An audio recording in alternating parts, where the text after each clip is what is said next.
Hi guys, I thought maybe I'd have lunch with you guys again. This time I did not forget my lunch. I actually made it and brought it. Food never looks as good as what it is, especially when it's like all mixed together. It is beans, brown rice, and veggies.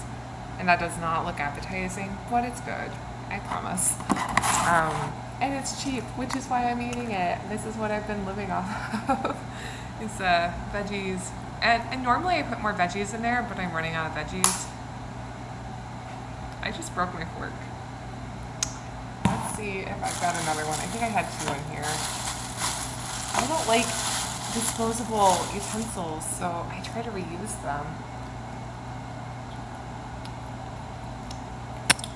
We'll see if I can make this one work without breaking. This one doesn't feel like it's gonna break. Okay, so I just thought I'd have lunch with you guys and give you an update on my anxiety. My anxiety, before, like, my anxiety levels were so high. My roommate was there and everything was awful. And for anyone who doesn't know, I was living with my ex-boyfriend for a year and a half after we broke up. We were together for 4 years. Last year, I caught him cheating on me. He continued trying to get back together with me, while also bringing the girl over every single day that he cheated on me with, and had very loud sex with her. That really added to my anxiety. He wouldn't leave me alone, like, as far as, like, trying to get back together with me and, like, trying to be inappropriate with me. He was always putting moves on me, like, you know, trying to touch me and stuff. I mean, all of it just really added to my anxiety. And then it got to the point where, like, he was kind of, like, getting scary, like, violent, like, making threats. And that, of course, added to my anxiety. He threatened to kill my cats at one point. And then he was bringing over the girl he was cheating on that girl with for a long time, until that first girl realized that he was cheating on her and then broke up with him. And now that the new girl has no idea. So that is, like, the backstory. For the last year and a half, he's been saying, I'm going to move. And I'm probably going to try to eat while I'm talking about this.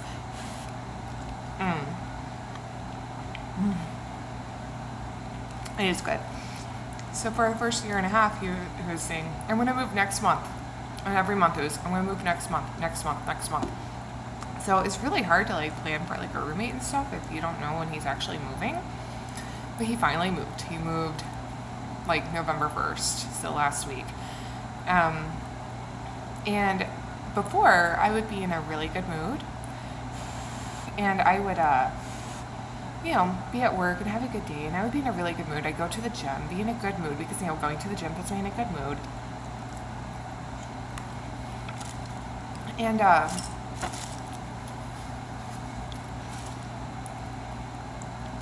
then I would get home and see his car in front of the house and start having an anxiety attack. And then I would be in a good mood, say if I was already at home and he wasn't there, I would be in a good mood, and then I would hear him come home and start having an anxiety attack. Or maybe he was sleeping or something, and then, like, suddenly he wakes up and, like, he and his girlfriend start making really loud noises. Even if they're just talking, I had to hear it, and it would cause my anxiety to skyrocket. So now that all that's gone, I feel so much better at home. I feel so much more comfortable at home. I'm not having anxiety attacks, and I am feeling, like, happier to be there. I have not felt safe and comfortable in my own home since we broke up. A year and a half of hating being at home, of feeling like I have no place to go where I can be safe, other than the gym, which is part of why I was, like, basically living there.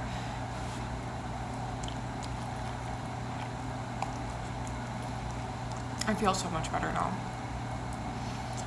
I'm like, I know that I notice how much better I feel, but yesterday I came into work and my coworker noticed. He said, since your roommate moved out, you seem so much happier. And I knew you'd be happier once he moved out, because he seemed to, like, really bring you down. Sometimes you'd come in and you would be upset, or you would seem really anxious.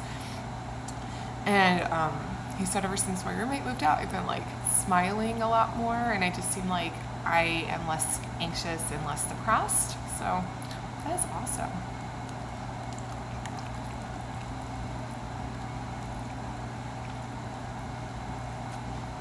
I'm gonna eat for a second.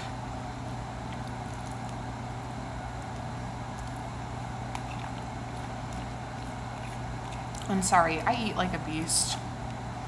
I don't do like dainty bites like that.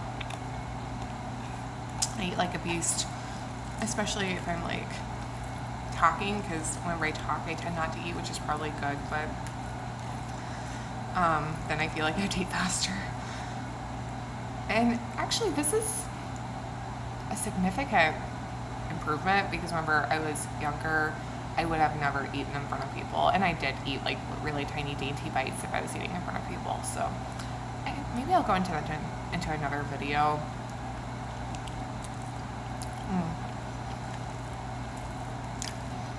It's just, it feels so amazing to be able to just be at home and relax.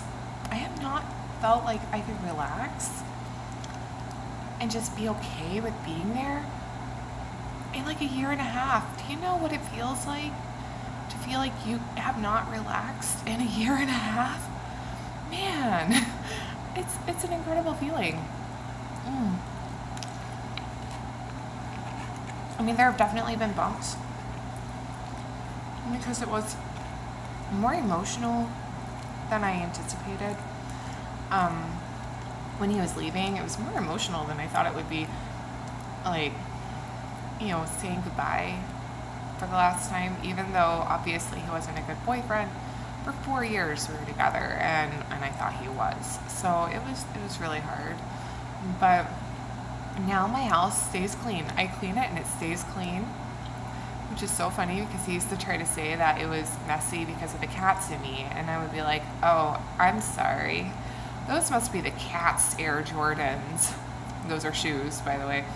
And I'm a vegan, and I have celiac disease, so I can't have gluten. And that's important to know for why this statement would happen. I would be like, and that must be my Big Mac wrapper. I mean, obviously those things were related to us. And I would clean up after myself. I just stopped cleaning up after him. And now that it's just the cats and me, the place stays clean. Cats make a mess in their room, and that's it. They don't make messes anywhere else. Other than like maybe shedding some hair here and there, but they're not like strewing shoes all around. So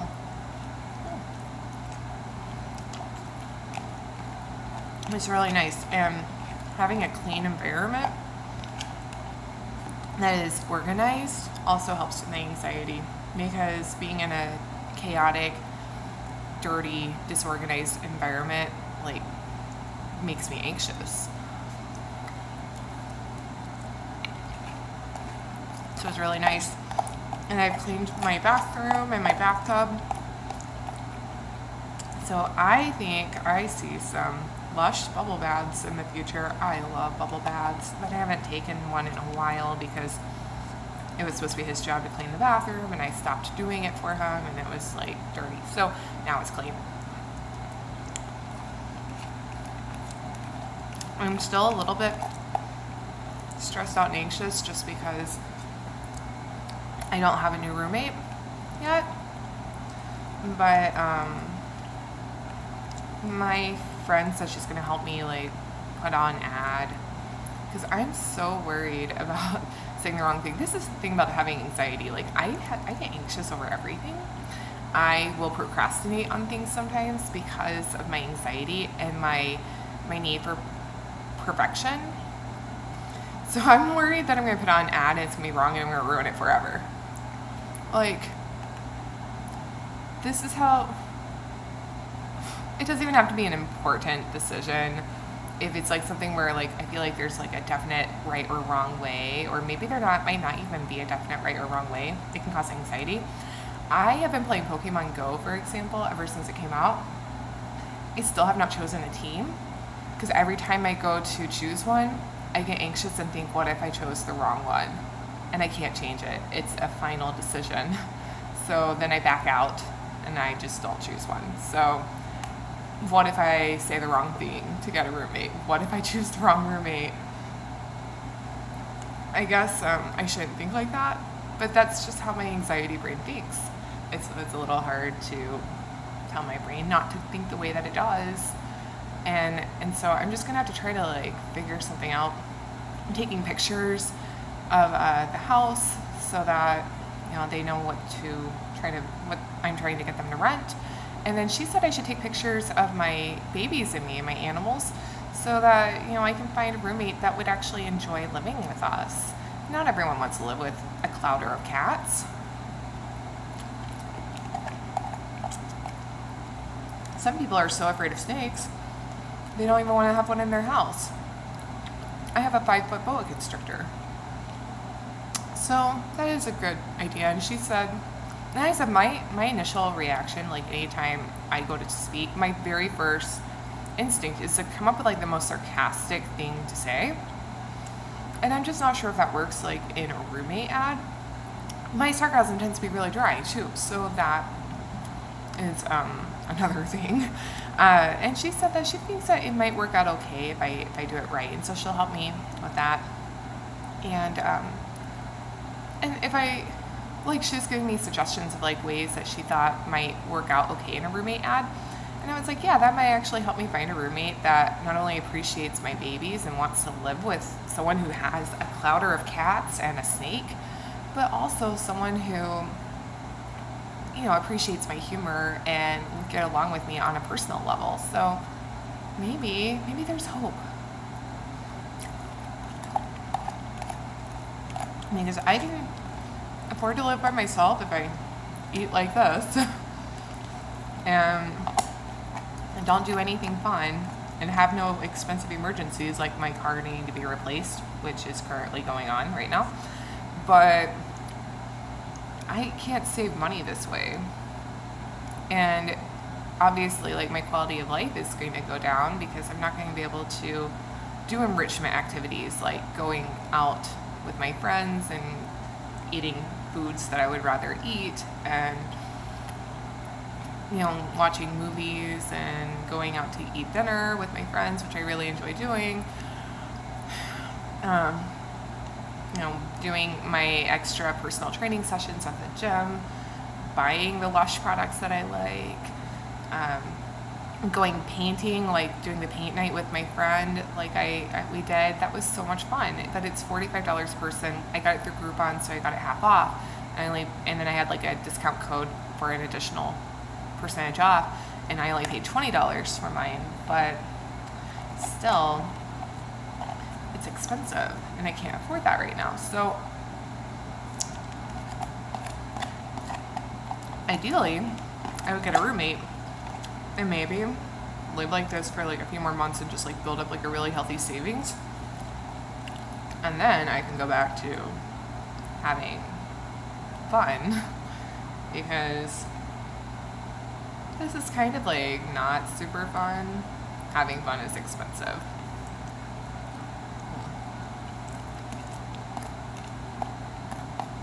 By the way, this is really good. I don't know if you guys use crock pots, but they are a busy person's lifesaver whenever it comes to home cooked meals. Because since I started going to the gym 5 times a week, which actually now I'm going like 6 or 7 times a week because now I go on the weekends too. But since I started doing that, I haven't had time for home cooked meals. Before that, I made all of my food from scratch, and I did home cooked meals that were like a lot more elaborate than this. But I haven't had time for that because I get home so late. So crock pots and rice steamers are amazing for that, because I can put some beans in the crock pot and make beans for the whole week, and I can put some rice in the rice steamer and make rice for the whole week, and they can cook while I'm sleeping or at work or whatever. And then whenever I go into the kitchen, it's all done, and I didn't have to do anything other than wash it, pour it in there, and set a timer. Also, as a vegan, I do eat a lot of beans, and I do have digestive issues because I have celiac disease, and I was having issues with like them being hard to digest sometimes. And I found some really good advice if you have problems with beans like making you very flatulent. I found that first you do want to do like the full soaking overnight instead of the quick soak. Like the quick soak is where you like turn the heat up on them and then like just leave them for maybe 30 minutes or something. Do the full soaking if you have this problem. Do the full soaking overnight. And then discard the soap water. Rinse the beans, and then put them in fresh water to cook. So I put them in a big Tupperware container like this to soak overnight, and I don't leave them soaking in the refrigerator because I didn't find that worked as well for me. They got softer if I just left them on my stove or kitchen counter at room temperature and let them soak overnight. Then I discard the soap water, rinse them, put them in my crock pot, fill it up with water, and then I turn it on high, and then I just cook them until they are like very, very cooked. It takes like all day, but as long as I make them like super, super cooked and broken down, it breaks down the fiber.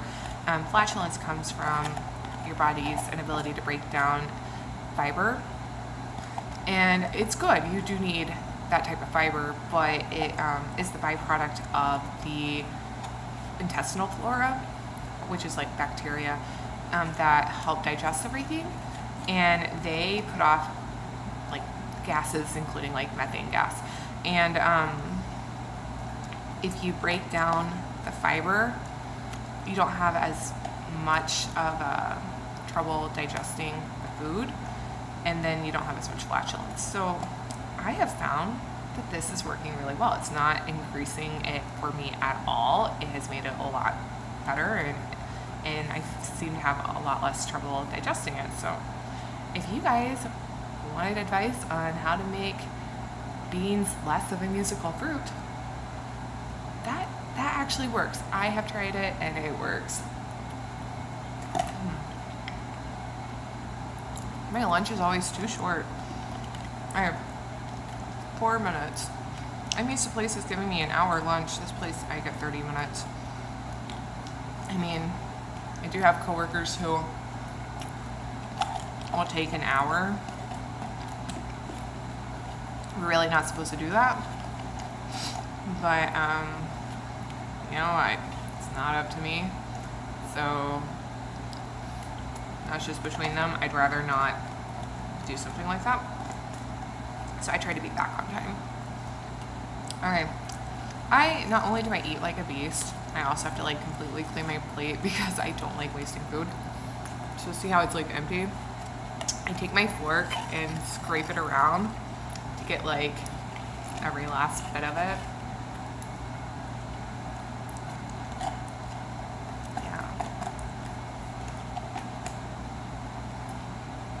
That was good.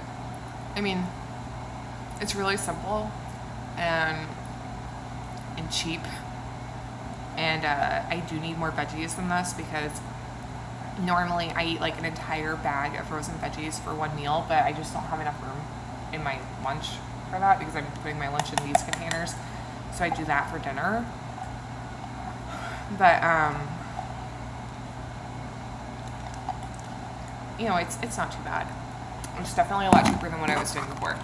Because whenever I had a paying roommate, I was getting like frozen dinners because, like, again, I said I don't have time to cook at home really, other than stuff like this.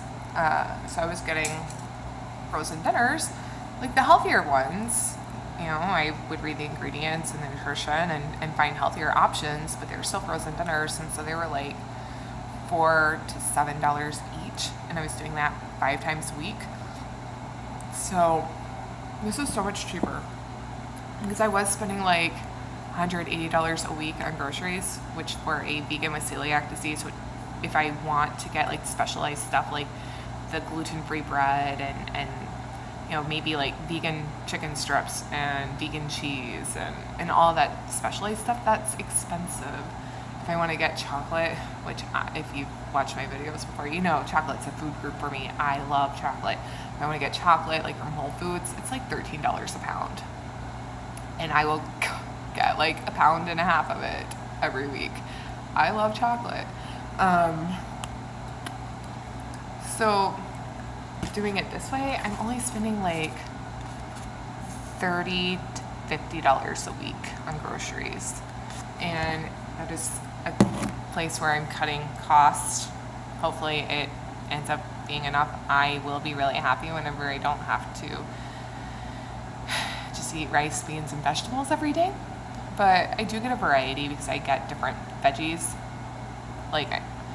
Honestly, I love all veggies, so I don't even pay attention to what I'm putting in there. I just grab a different bag each time. And whenever I stack them in my freezer is always full of frozen veggies.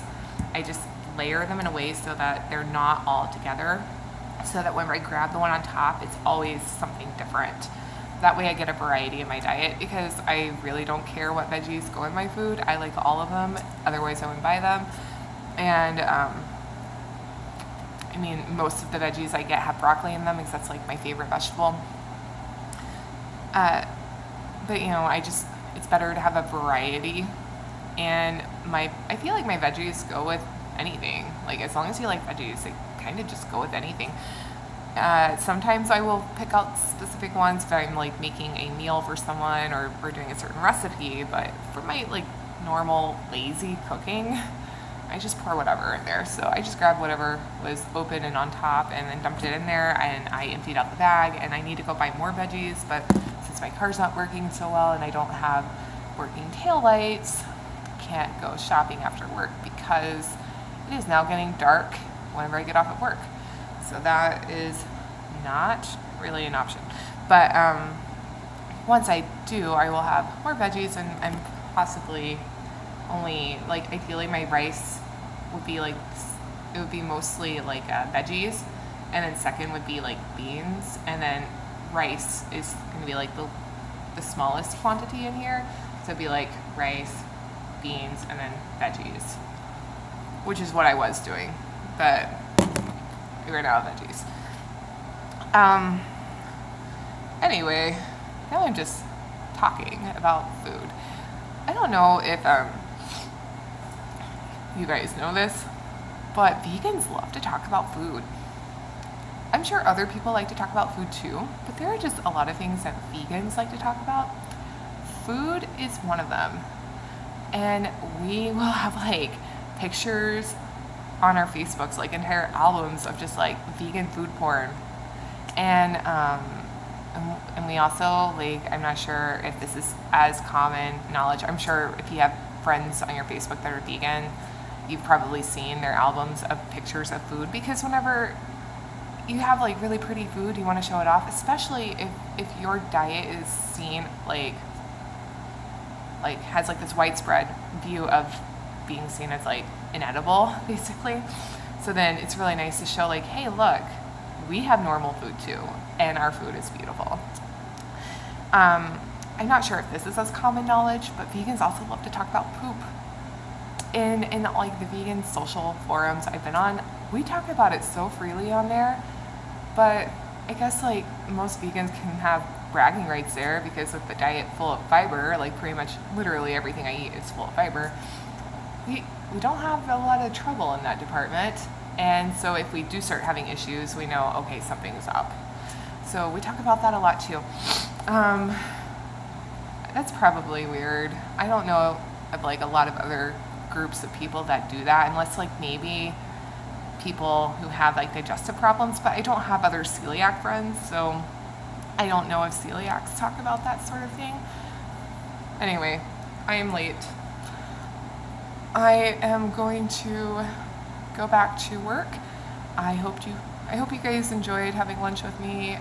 I know it's kind of like a casual sit down thing, and I don't even get a chance to like watch this video because I have to go right back to work. So I'm going to be uploading it without reviewing it. So hopefully everything is fine and there's nothing like horribly embarrassing, other than like talking about poop. I'm so weird. Why am I weird? It's probably the lack of protein, right?